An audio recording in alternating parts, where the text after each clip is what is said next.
Friends, welcome back to my channel. তো আজকে আবার একটা নতুন ভিডিও নিয়ে তোমাদের সাথে চলে এসেছি। তো আজকে বানাবো হচ্ছে রাবা ফ্রাই। শুধু বানাবো না, খাবো। তো চলো কিভাবে বানাচ্ছি রাবা ফ্রাইটা। এটা অ্যাকচুয়ালি গোয়ান ফিশ, মানে গোয়ান স্টাইলে রাবা ফ্রাইটা হয়। তো আগে দেখাই, এখানে 6 পিস মাছ নিয়েছি। আর যে কোনো মাছ নিতে পারেন, ভালো হয় হচ্ছে পমপ্লেট বা কিংফিশ। আমি নর্মাল কাতলা মাছই নিয়েছি। আর তার সাথে নিয়েছি হচ্ছে এখানে মাপ মতো নুন, হলুদ গুঁড়ো, কাশ্মীরি লঙ্কা, এমনি ঝাল লঙ্কার গুঁড়ো, জিরার গুঁড়ো, ধনে গুঁড়ো।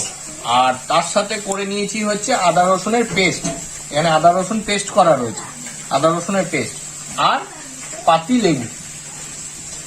তো এটা কিভাবে বানাতে হয় দেখাই তোমাদের। প্রথমে পাতি লেবুটাকে আমি এটার মধ্যে পেস্ট চিপে দেবো মাছটার মধ্যে। একটা অর্ধেকটা পাতি লেবু আপনারা চিপে দেবেন পুরো। তারপরে এইগুলো আমি টোটাল সব পুরো ঢেলে দেবো এখানে। তারপরে আদা রসুনের পেস্টটা দিয়ে দেবো। এবার এটাকে ভালো করে মেখে নেব।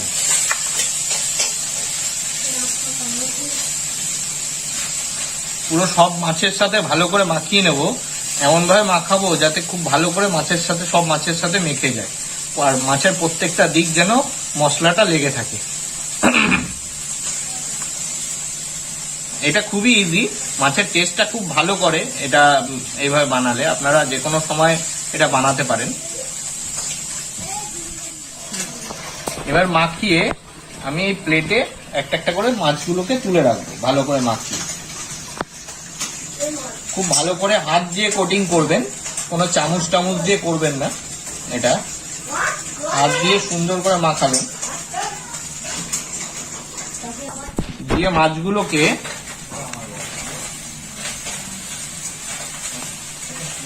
আধা ঘন্টা থেকে 1 ঘন্টা ফ্রিজে ম্যারিনেট করার জন্য রেখে দেবেন। কারণ হচ্ছে নুন আছে, তো জল কেটে যাবে। আধা ঘন্টা থেকে 1 ঘন্টা এটা ম্যারিনেট করতে হবে খুব ভালো করে। ম্যারিনেট করে ওটা ফ্রিজে ঢাকা দিয়ে রেখে দেবেন। তারপরে নেক্সট স্টেপে কি হবে আপনাদের দেখাবো। আধা ঘন্টা হয়ে গেছে ফ্রিজে ম্যারিনেটটা। তো এখন এটাকে আমি বার করলাম ফ্রিজ থেকে। তো তার আগে প্লেটের মধ্যে অল্প রাবা নিয়ে নিচ্ছি, যেটা আমরা বলি সুজি। তার সাথে একটু নুন মিশিয়ে নিচ্ছি, অল্প 1/2 চামচ মতন নুন মিশিয়ে এটাকে ভালো করে মিক্সড করে নিয়েছি। এবার এটাকে কোট করব মাছগুলোকে। এরকম ভাবে নিয়ে উলট পালট করে ভালো করে কোট করে নেব। এটার মধ্যে আপনারা চাইলে ধনেপাতা কুচিও দিতে পারেন, আমি দিইনি। আমার এখানে এখন ধনেপাতা ছিল না, অ্যাকচুয়ালি পাইনি আমি, তার জন্য।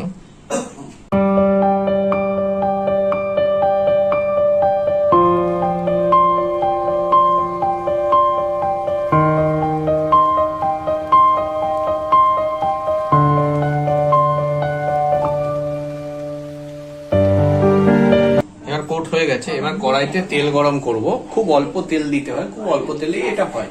এবার কড়াইতে তেল গরম করব। বাকি দুটো এখন খাবো না বলে এখন ওটা আবার রেখে দেবো। আপনারাও চাইলে এরকম রেখে দিতে পারেন, কিন্তু রাখবেন ফ্রিজে।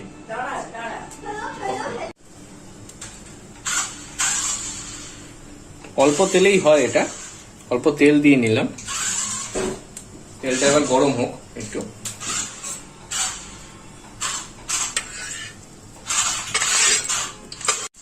তেল আমার গরম হয়ে গেছে। এবার মাছগুলোকে আমি দিয়ে দেবো। তার আগে আঁচটাকে কমিয়ে নেব ভালো করে।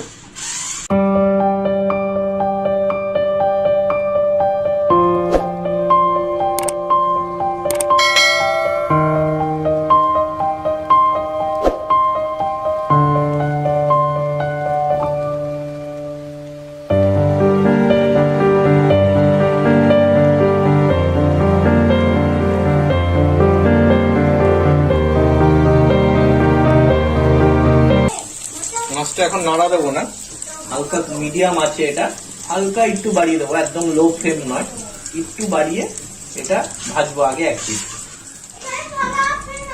একটা পিঠ ভাজা হয়ে গেছে। এবার এগুলোকে উল্টে দেবো মাছগুলোকে আস্তে করে। এইভাবে দুটো খুন্তির সাহায্যে আপনারা করবেন, এরকম ভাবে।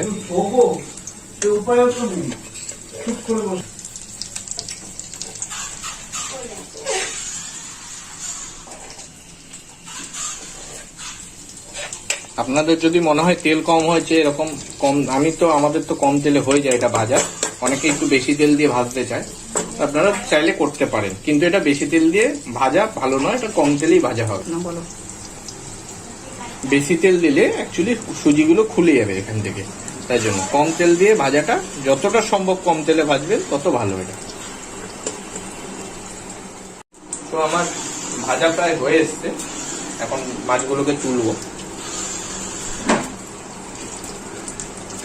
এখন পুরো একদম 2 পিঠ সমান সুন্দর করে লাল করে ভাজা হয়ে গেছে মাছটা। এবার আমি এটাকে তুলবো। এই দিন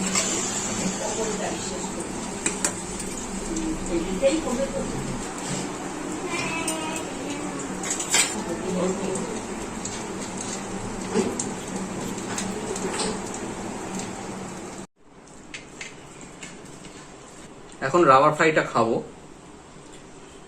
লেবু চিমে নিলাম হাতে।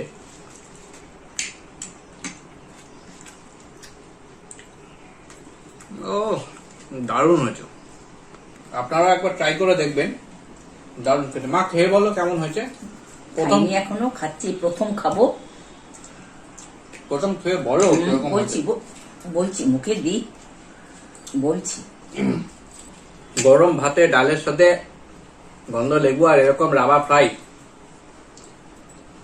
দারুণ লাগে।